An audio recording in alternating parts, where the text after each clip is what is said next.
গাজায় গণহত্যার প্রতিবাদে বাটা কেএফসি সহ বিভিন্ন প্রতিষ্ঠান ভাঙচুরের ঘটনায় খুলনা, গাজীপুর ও সিলেটে এখন পর্যন্ত মোট ৪৯ জনকে আটক করেছে পুলিশ। এর মধ্যে গাজীপুরে ৪ জন, খুলনায় ৩১ জন এবং সিলেটের ১৪ জন রয়েছে।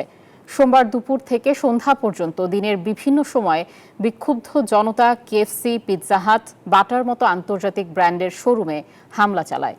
পাশাপাশি কোমল পানীয় কোকা-কোলা, 7 আপ রাখায় দেশীয় প্রতিষ্ঠানও হামলার শিকার হয়েছে।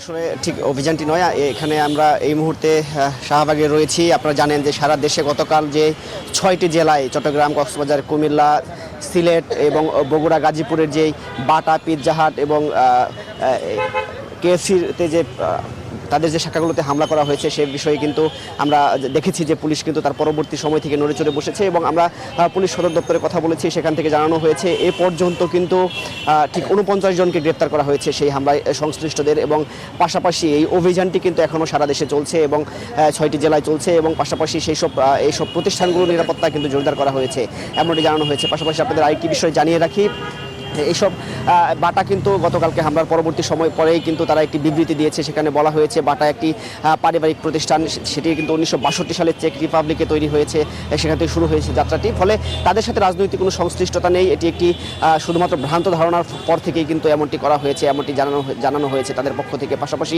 আমি এই মুহূর্তে ঠিক শাহবাগে রয়েছি, এখানে আমি বিভিন্ন শ্রেণী পেশার মানুষের সাথে কথা বলেছি। তারাও কিন্তু এই ফিলিস্তিনে যে ইসরায়েলে বর্বর হামলা সেটির প্রতিবাদ জানাচ্ছে। আজকেও কিন্তু বেশ কয়েকটি কর্মসূচি রয়েছে, ছাত্র শিবিরের বা ছাত্র দলের কর্মসূচি রয়েছে, সেখানেও কিন্তু তাদের সাথে আমরা কথা বলেছি।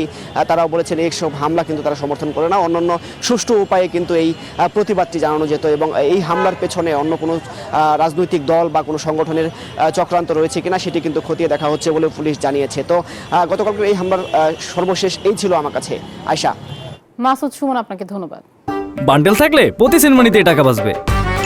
বিকাশ সেনমানি বান্ডেল কিনে জিতুন প্রতি লেনদেনে।